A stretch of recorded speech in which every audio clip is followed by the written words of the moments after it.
I'm David Westin from Bloomberg News, and I'm delighted now to welcome Daleep Singh. He is Deputy National Security Advisor in the Biden White House. So welcome, Daleep. Great to have you here. The subject is the connection between the economy on the one hand and security on the other hand.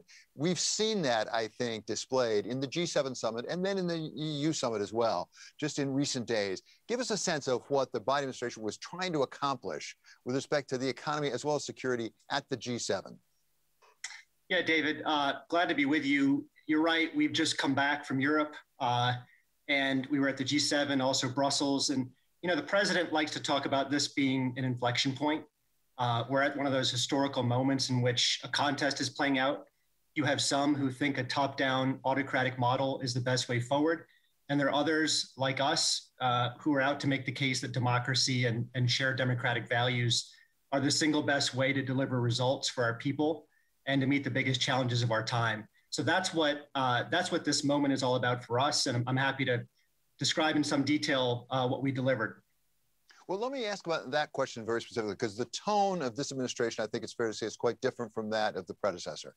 You're much more multilateral. President Biden, from his experience, from his nature, really wants to get together with allies and get a consensus going.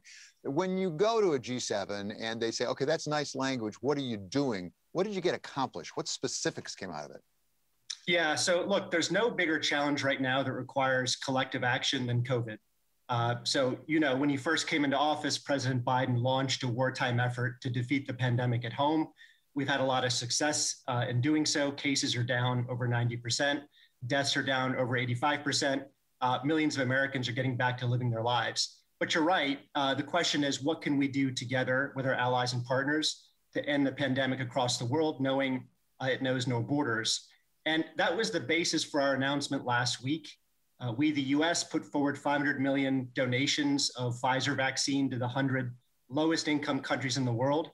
And importantly, this donation was made without any conditions, no strings attached. The sole purpose was trying to save lives. It was the right thing to do. So by making that donation, we mobilized our G7 partners. They matched our pledge. So we now have over 1 billion doses we're giving to the world. The poorest countries of the world, again, with no strings attached. And it's not just about vaccines, it's about boosting manufacturing capacity, easing some of the distributional and storage bottlenecks, and trying to put a definitive end to the pandemic that's raging across the world. One of the things that we learned about at the G7, at least I learned about the G7, was the Build Back Better for the World plan, which is really to help with infrastructure and other aid around the world globally. And I do understand it to be, in part, an alternative to One Belt, One Road coming out of China. What was the reaction from our allies to that? Yeah, and I'll step back here as well, David. I mean, look, we came into the G7 from a position of economic strength, and our goal was, how can we broaden that globally? So we've gotten ourselves on track for the fastest GDP growth projection this year in the past 40 years. The unemployment rate is likely to drop from a high of over 14% to under 6% very soon. And we're on track to get back to the pre-pandemic peak by 2023. That would be 7 years faster than after the 2009 recovery. So the idea coming into this G7 is how can we broaden that story globally? How can we strengthen it? And that's how the Build Back Better for the World idea came about.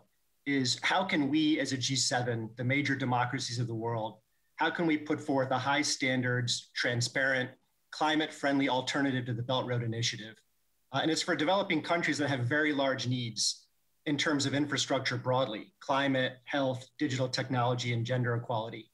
So coming out of that meeting, we had enthusiastic endorsement of the concept. And our collective aim now is to amass hundreds of billions of dollars towards this goal.